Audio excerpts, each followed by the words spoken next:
पंचायती राज्य पर आधारित सवाल लगभग हर परीक्षाओं में पूछे जाते हैं और इसीलिए आज की इस वीडियो पे हमने इसी विषय को चुना है और पंचायती राज्य पर आधारित कुछ सवाल आज की इस वीडियो में डिस्कस करेंगे। नमस्कार, आप देख रहे हैं जीरो पीरियड और जीरो पीरियड में आज की वीडियो में छत्तीसगढ़ पंचायती राज शीर्षक से कुछ बातें करेंगे, कुछ अच्छे सवालों पर चर्चा करेंगे और कोशिश करेंगे कि उन प्रश्नों का हम जवाब ढूंढ पाए। पहला प्रश्न है आपके वीडियो में, पंचायत विषय है खालिस्तान का, केंद्र सूची, राज्य सूची, समवर्ती सूची, इनमें से कोई नहीं। आपको यह बताना है कि पंचायत जो विषय है वो संविधान में किस अनुसूची में है, केंद्र की अनुसूची में है, राज्य अनुसूची में है, समवर्ती सूची में है या फिर इनमें से कोई नहीं है आंसर। तो इस सवाल का जवाब जो है वो बी ऑप्शन करेक्ट है। ये संविधान की राज्य सूची के अंतर्गत आता है। पंचायत एक ऐसा विषय है जिस पर नियम कायदे बनाने का अधिकार राज्य को है, तो ये राज्य सूची के अंतर्गत समाहित है। पंचायत जो है वो राज्य सूची का विषय है। आपका प्रश्न का उत्तर बी बनेगा। दूसरा प्रश्न आपकी वीडियो में है, छत्तीसगढ़ में पंचायती राज्य खालिस्तान स्तरों का होता है, मतलब कितने स्तरों का होता है ये आपको बताना है।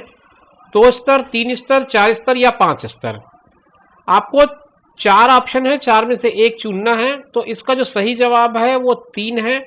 आपने कहीं पढ़ा भी होगा त्रिस्तरीय पंचायती राज। त्रिस्तरीय कहने का मतलब है ट्रिपल लेयर होता है, पहले ग्राम होगा, है ना, तो उसके हिसाब से आगे बढ़ते जाएगा और फिर उसके बाद जनपद, फिर जिला, इस तरह से ये बातें बढ़ती चली जाती हैं। तो त्रिस्तरीय जो व्यवस्था है वो पंचायती राज व्यवस्था के हिसाब से सही होगा। आपका उत्तर 3 जो है उसमें सही आ जाएगा। अगला प्रश्न है, ग्राम पंचायत की पहली बैठक कब होती है? चुनाव परिणाम के दिन, चुनाव परिणाम के 30 दिन के भीतर, या चुनाव परिणाम के साल भर के भीतर, या इसके लिए कोई निश्चित समय सीमा निर्धारित नहीं है, जब भी चाहे ये बैठक हो सकती है। आपको बताना इनमें से सही जवाब कौन सा है। तो इस प्रश्न का जो सही जवाब है वो ऑप्शन बी है, चुनाव परिणाम के 30 दिन के भीतर पहली बैठक होती है ग्राम पंचायत की नियम के अनुसार। तो आपका उत्तर बी सही उत्तर होगा। इस प्रश्न में आपसे यह पूछा गया है कि ग्राम सभा बजट पर चर्चा करती है किस अनुच्छेद के अंतर्गत? 243A, 243B, 243C या 243D। ये सब सेक्शन बताना है आपको, कौन से सेक्शन के अंतर्गत ये चर्चा की जाती है ग्राम सभा के बजट की। तो आपको इसका जो सही उत्तर है वो पहचानना है, तो वो आएगा अनुच्छेद 243B। 243B के अंतर्गत बजट पे चर्चा का प्रावधान है। जैसा कि आप जानते हैं कि 243 पूरा का पूरा जो सेक्शन है वो पंचायती राज पर है, तो इसी के अलग अलग सब सेक्शन है जिसमें पंचायत को जो शक्तियां हैं, जो कार्य हैं और जो दायित्व है वो सौंपा गया है। तो एक एक करके उसके ABCDEFGHIJK इस तरह से सेक्शंस बने हुए हैं। तो 243B जो है वो बजट पर चर्चा का अधिकार देता है ग्राम सभा को। सेक्शंस के बारे में ही बात करता हुआ अगला सवाल है, अनुच्छेद 243D के अंतर्गत ग्राम पंचायत में महिलाओं के लिए कितना प्रतिशत सीट आरक्षित है? आपको परसेंटेज बताना है रिजर्वेशन का। वुमेन रिजर्वेशन का परसेंटेज क्या है? 33, 50, 40 या 60। आपको आइडेंटिफाई करना है कौन सा उत्तर आपका सही है। इसका जो सही जवाब है वो 50% है। ये जो सेक्शन 243D है उसमें महिलाओं के साथ साथ और अन्य आरक्षणों के बारे में चर्चा की गई है, कितना कितना प्रतिशत, कहाँ कहाँ का पद किस किस तरह से बंटना है। तो 243D ये कहता है कि महिलाओं के लिए आपको 50% का रिजर्वेशन देना पड़ेगा। ये 243D का प्रोविजन है। चलिए अगला सवाल लेते हैं। अगला सवाल ये कहता है, पंचायत की अवधि या कार्यकाल की गणना की जाती है चुनाव परिणाम की तिथि से, चुनाव संपन्न होने वाले दिन से, पहली बैठक की तारीख से, या इनमें से कोई नहीं। 4 ऑप्शन है। पहले ऑप्शन में चुनाव परिणाम की तिथि को सही बता रहा है, दूसरा ऑप्शन में चुनाव संपन्न होने वाले दिन को सही बता रहा है, तीसरा ऑप्शन पहली बैठक की तारीख को बताता है और चौथा ऑप्शन कहता है कि ये तीनों जो है वो गलत है, ये तीनों उत्तर सही नहीं है। इसका सही उत्तर आप खोजेंगे तो आपको मिलेगा पहली बैठक की तारीख से, यानी कि ऑप्शन सी इसका करेक्ट ऑप्शन है। जब इलेक्शन रिजल्ट डिक्लेयर हो जाता है उसके बाद जो पहली बैठक होती है, पहली बैठक यानी कि फर्स्ट मीटिंग के बाद उस जो डेट होती है वहां से काउंट किया जाता है इसका 5 साल। 5 साल का कार्यकाल होता है, वो 5 साल यहीं से काउंट किया जाता है कि कब जो है फर्स्ट मीटिंग इसकी हुई थी। अगला प्रश्न सरपंच से संबंधित है। सरपंच अपना त्यागपत्र किसको देगा? सरपंच अपना त्यागपत्र किसको देता है? ऑप्शंस आपके पास हैं, कलेक्टर को, फिर बी उप सरपंच को, सी है सबसे वरिष्ठ पंच को, या फिर डी ऑप्शन है जनपद पंचायत के सीईओ को। आप सोच लीजिए इसमें कौन सा उत्तर सही होगा। आपका उत्तर बी जो है उसका करेक्ट आंसर है, और सरपंच जो है वो उप सरपंच को अपना इस्तीफा देगा। ये प्रक्रिया ठीक उसी तरह है जैसे राष्ट्रपति जो है वो अपना इस्तीफा उपराष्ट्रपति को देता है, तो बिल्कुल उसी तरह की कुछ प्रक्रिया है सरपंच और उप सरपंच के बीच।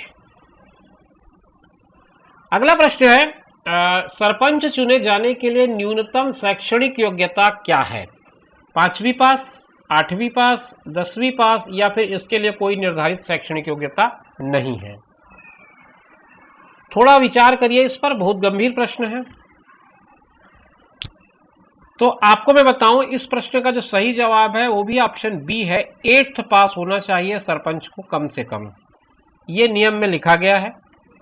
पंच के लिए 5वीं पास होना चाहिए, और कुछ अनुसूचित क्षेत्र हैं जहां पर इस पर छूट भी दी गई है, मगर सामान्य तौर पे जो योग्यता है वो 8वीं पास रखी गई है सरपंच के लिए। तो सरपंच होने के लिए प्रत्याशी को कम से कम 8वीं पास होना आवश्यक है। शैक्षणिक स्तर पर कोई निर्धारित योग्यता नहीं है। ये कॉलम अगर आप सही लगा देते हैं तो ये गलत इसलिए हो जाएगा क्योंकि ये प्रावधान हर जगह के लिए नहीं है। कुछ अनुसूचित क्षेत्र हैं जहां पर ये प्रावधान लागू होते हैं, जहां पर शिक्षा का स्तर उतना अभी उच्च नहीं है, या यूं कहें कि अभी प्रचार प्रसार शिक्षा का उतना नहीं हो पाया है। ऐसे क्षेत्रों में ये छूट दी गई है। सामान्य तौर पर 8वीं पास इसके लिए आवश्यक है। अगला प्रश्न है पंचायतों की सीएजी किसको कहते हैं? जैसे सीएजी सेंट्रल लेवल पर होता है ऑडिट के लिए, तो इसी तरह से पंचायतों की सीएजी किसको कहते हैं? कलेक्टर को, जनपद पंचायत के सीईओ को, सरपंच को, या फिर ग्राम सभा को? आखिरी जो जवाब है यही इसका सही जवाब है, ज्यादा विचार करने की जरूरत आपको नहीं है। ग्राम सभा ही एक तरह का सीएजी होता है और यही इसको ऑडिट करता है। जो भी फाइनेंशियल मैटर्स होते हैं, जो फाइनेंशियल मैटर होता है उसको ऑडिट करके ग्राम सभा में अप्रूवल लिया जाता है। तो ये सीएजी का काम एक तरह से ग्राम सभा ही करता है। दोस्तों जीरो पीरियड में इसी तरह के सूचनाओं, जानकारियों के साथ साथ सिलेबस से रिलेटेड वीडियो आप देखते होंगे। आज हम इस वीडियो में आखिरी क्वेश्चन पे पहुंच गए हैं। आज का हमारा आखिरी क्वेश्चन आपके स्क्रीन पर है। इसी तरह के क्वेश्चंस के कलेक्शन और सेट्स अगर आप चाहते हैं तो मैं नीचे डिस्क्रिप्शन में आपको अपने इंस्टा मोजो का लिंक दे दूंगा, वहां से आप डाउनलोड कर सकते हैं इस तरह के प्रश्न का कलेक्शन आप चाहें अगर अपनी तैयारी के लिए। तो ऐसे और भी प्रश्न हैं जो मेरे कलेक्शन में है, और इस वीडियो में सारे प्रश्नों को डिस्कस कर पाना संभव नहीं हो पाता। तो इंस्टा मोजो का लिंक आपको डिस्क्रिप्शन में मिलेगा, वहां पर जा करके आप उसको पीडीएफ को डाउनलोड कर सकते हो, अपनी स्टडी में के हेल्प में उसको ला सकते हैं। आखिरी सवाल के साथ हम इस वीडियो को खत्म करेंगे। देख लेते हैं आखिरी सवाल क्या होता है। यदि कोई पंच त्याग पत्र दे देता है तो उस वार्ड में कितने दिनों के भीतर चुनाव कराया जाएगा? कोई एक पंच है किसी वार्ड का, उसने रेजिग्नेशन दे दिया, तो आपको यह बताना है कि कितने दिनों के भीतर उस वार्ड में चुनाव होगा। ऑप्शन आपके पास है 6 माह के भीतर, 12 माह के भीतर, 1 माह के भीतर, या फिर अगले चुनाव में। आपको बताना है कि कितने दिनों के भीतर वो चुनाव फिर से होगा वहां। इसका सही जवाब ऑप्शन सी है, 1 माह के अंदर, 1 मंथ, विद इन 1 मंथ आपको यह उस वार्ड में चुनाव कराना पड़ेगा ताकि नए सरपंच की नियुक्ति की जा सके। तो मित्रों ये था आज का वीडियो पंचायती राज पर। उम्मीद करता हूं ये वीडियो आपको पसंद आया होगा। इसी तरह के वीडियोस के लिए चैनल पर बने रहिए। मिलेंगे नए वीडियो में नई जानकारी के साथ। तब तक मुझे दीजिए इजाजत। आप अपना ख्याल रखिए और उनका ख्याल रखिए जो आपका ख्याल रखते हैं। धन्यवाद।